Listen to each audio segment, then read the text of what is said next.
Ponyfans.com is here with Army head coach Rich Ellerson. And Coach, you had, I believe, 3 practices before your guys went on leave, 4 practices, and then you've got just this week. With a limited practice schedule like that, do you worry about being able to muster the sharpness you'll need on Thursday?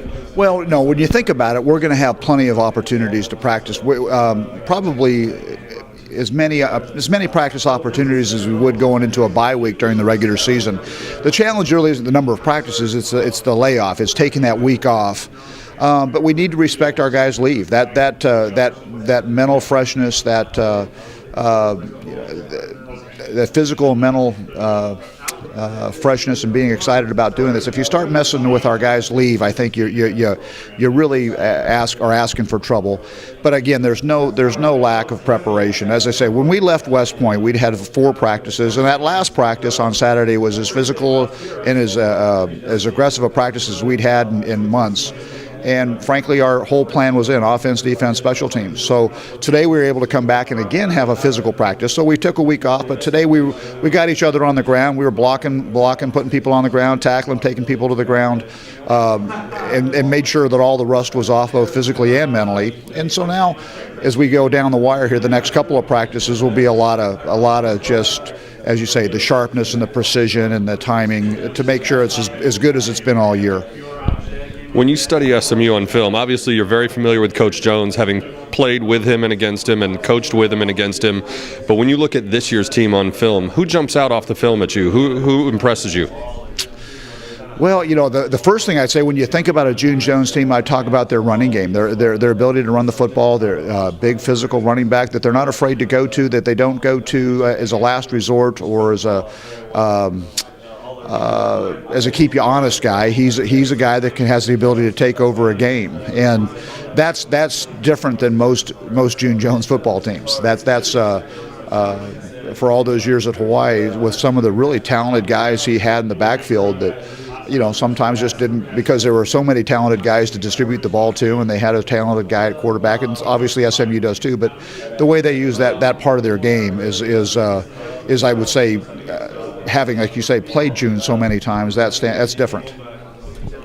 So much is going to be made about the different offensive styles that are going to go against each other Thursday.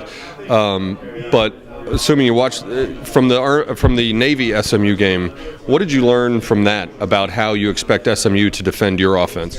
Well, I think SMU does what most good football teams do, is they defend the option from within their own philosophical framework. They don't reinvent their defense. They adapt their defense. They adjust their defense to account for a style of play. So what we expect we'll get something that they've been doing all year long that's been adapted to the game. Now there'll be some lessons that they'll take from the Navy game. There'll be some things that they'll remember that they'll would like to have done better, would like to have gone back and practiced and prepared for a little bit differently, that they may be able to, in hindsight, look back on and add some things.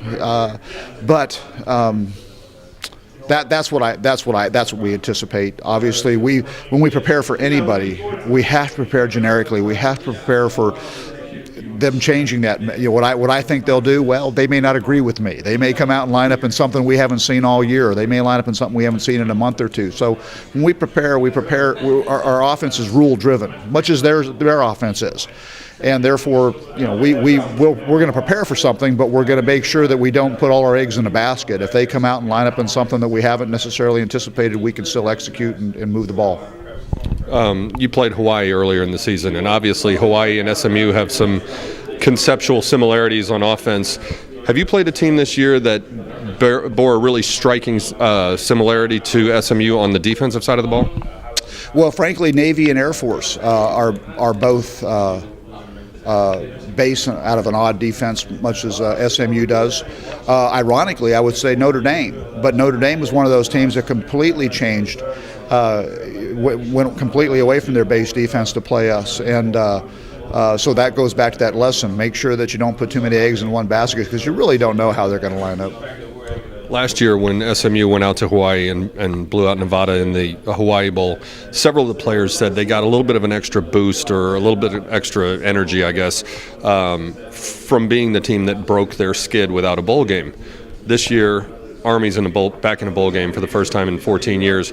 What does that mean either to you personally or to your team and just around the academy?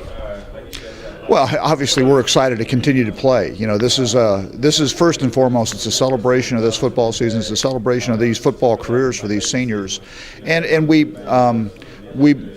believe all the way to our to the bottom of our toes that West Point Army football shouldn't. We should be routinely seen in these postseason games. This is a game that has such a presence at West Point. Not just our football team. Clearly, Army football, the team that plays intercollegiately, is a big deal. But we play sprint football. We play football at the company level. We have a JV program. Football is a big deal there, and for a lot of good reasons. I mean, football is a game that you hear routinely used as a metaphor for combat, and for an Army at war, playing a game that's used that way and thought about that way, we need to be good at this. We should be good at this, and we're not surprised that we are.